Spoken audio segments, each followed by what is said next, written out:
আমি কিন্তু অনিশাকে কিচ্ছু বলিনি রানী। কি হলো বলো তো ব্যাপারটা? আমিও তো সেটা বুঝতে পারছি না। দাঁড়াও, আমি বরঞ্চ গিয়ে দেখছি।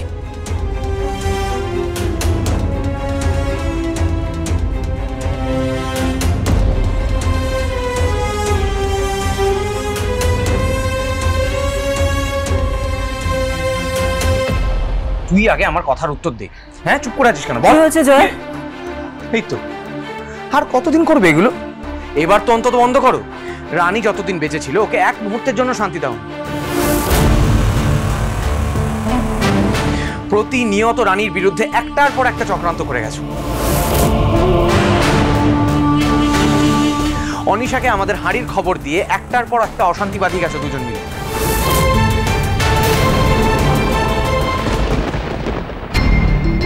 আজ আর রানী নেই, শুধু কিছু স্মৃতি আছে, আর কোনোদিন ফিরেও আসবে না।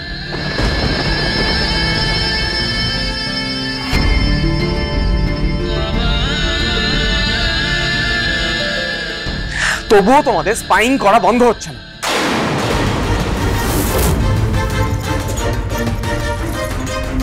আমি কিন্তু তোকে বারবার বলছি, আমার ওপর নজরদারি করা বন্ধ কর।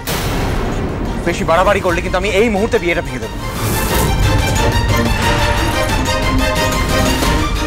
What are you saying? তুই কিন্তু ভালো করে জানিস, মাথা গরম হয়ে গেলে ওই মুহূর্তে আমার যেটা মনে হয় আমি সেটাই করি।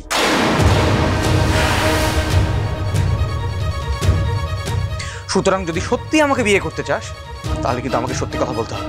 বল।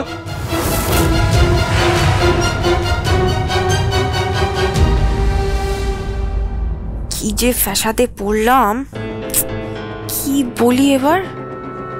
আচ্ছা বড় বৌদি, ওই শম্পা বলে মেয়েটা আমার পেছনে পড়ে নি তো?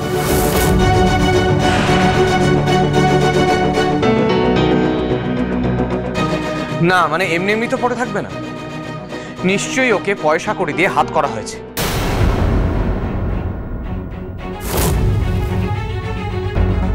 জয়, তুমি আমায় কেনই ভয় বলছো বলো তো? আমি কিচ্ছু জানি না, ট্রাস্ট মি। তোমরা দুজন ছাড়া তো আর কারোর কথা মাথাতেই আসছে না। তোমরা ছাড়া আর কেউ তো আমার আর রানীর পেছনে লাগেনি। এই রিয়েলাইজেশনের পরেও তুমি আনিশা থেকে বিয়ে করতে রাজি হয়ে গেলে?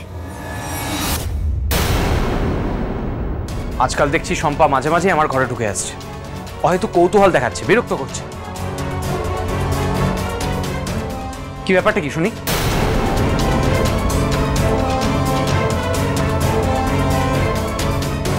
কিভাবে যে এত বড় একটা ব্লান্ডার করে ফেললাম, ব্যাপারটা আমার অন্যভাবে ডিল করা উচিত ছিল।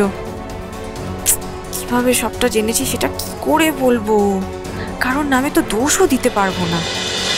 তোমাদের রানী সোম থেকে রবি প্রতিদিন সন্ধ্যে ৬টায় স্টার জলসায় ও ডিজনি প্লাস হটস্টারে।